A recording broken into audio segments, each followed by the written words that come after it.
హరి ఓం. ప్రియాత్మస్వరూపులారా, ప్రియ పుత్రులారా, చంద్రబాబుకి రామోజీరావు ప్లస్ సోనియాల మధ్య, అంటే రామోజీరావు ప్లస్ సోనియా బృందానికి చంద్రబాబుకి మధ్య నడుస్తున్న సంకేత భాష 417వ పోస్టు. ఒకే అంశం విభిన్న కోణాలు లేబుల్లో 4వ పోస్టు, జూలై 27, 2010, దాదాపు 15 ఏళ్ల క్రితం ప్రచురించిన టెక్స్ట్ పోస్టుని అప్పటి రాజకీయ గూఢచర్యానికి, ఇప్పటి రాజకీయ గూఢచర్య నేపథ్యానికి మధ్య ఉన్న కనెక్షన్, కంటిన్యూటీ మీకు అవగాహన కలిగించేటందుకు అప్పటి పోస్టుని ఇప్పుడు నేను మీకు వీడియోగా పంచుకుంటున్నానండి, కొనసాగిస్తున్నాను. మామూలుగా అందరిలాగే చంద్రబాబు కూడా అప్పటికి చంద్రబాబు అనే అన్నానండి.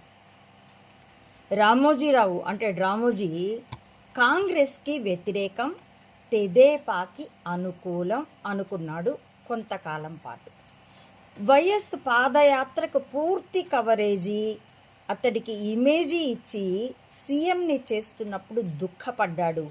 అంతకుముందు సీటు దిగనని మొరాయించాడు. అలిపిరి దాడితో దెబ్బకు దిగి వచ్చాడు.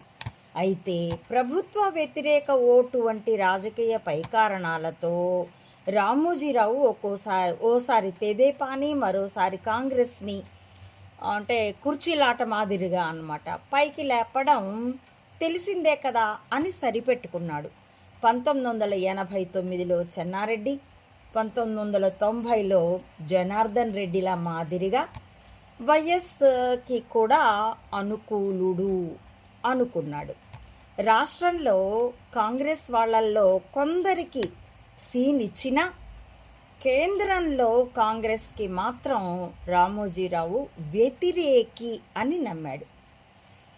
ఎందుకంటే ఇందిరకి వ్యతిరేకి కదా. ఆ రీత్యా 2004లో కేంద్రంలో కాంగ్రెస్ అధికారంలోకి వచ్చిన ఇందిరాగాంధీకి వ్యతిరేకి అయిన రామోజీరావు సోనియాకి అంత స్థాయిలో వ్యతిరేకి కాకపోయినా సంపూర్ణ అనుకూలుడని మాత్రం ఊహించలేకపోయాడు. గూఢచర్య జ్ఞానాన్ని గ్రహించడంలో ఎంత నేర్పరికైనా తన చుట్టూ కప్పబడే ఐరన్ కర్టన్, ఇనుప తెర చూపించబడిన వర్ణ చిత్రాన్ని దాటి చూడటం అసాధ్యం.